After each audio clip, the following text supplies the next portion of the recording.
disadvantaging genuine Kenyan Somalis as they are held in suspicion while applying for visas to travel to various nations across the world. Mr. Guterres, be informed Ruto is the greatest threat to Kenyan democracy and human rights violation.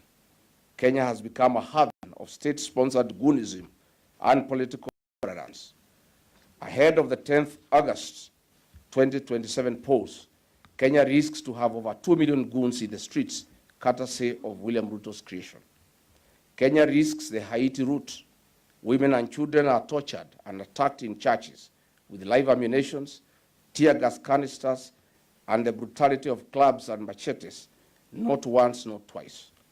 Businesses belonging to certain communities are being torched by goons under police escort, and the president remains silent.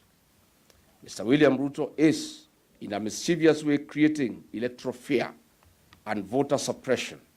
Kenya risks slipping into anarchy. Might William Ruto be tempted to rig elections that he is about to lose?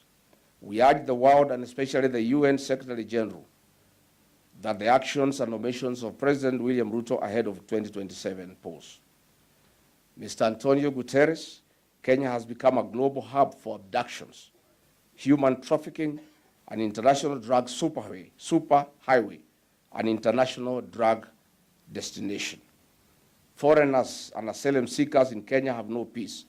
At least 50 foreign nationals have been abducted, tortured, or killed on Kenyan soil. Over the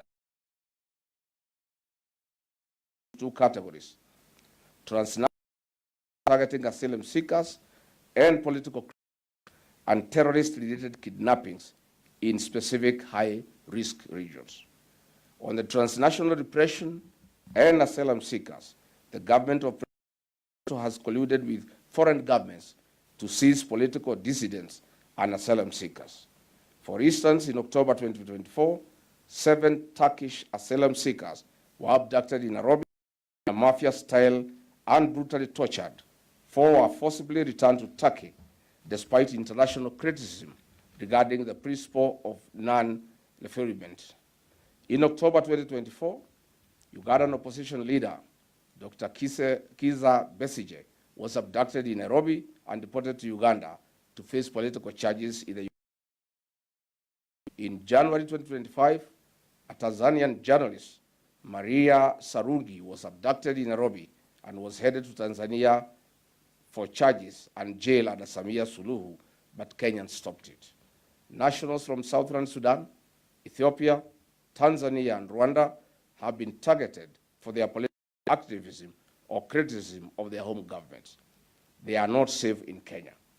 On William Ruto's dalliance with M23 rebels, the DRC president was visibly uncomfortable visiting Kenya for the summit, and thereafter is for President Museveni's inauguration, a clear statement of his discomfort with Kenya's interference in DRC Congo.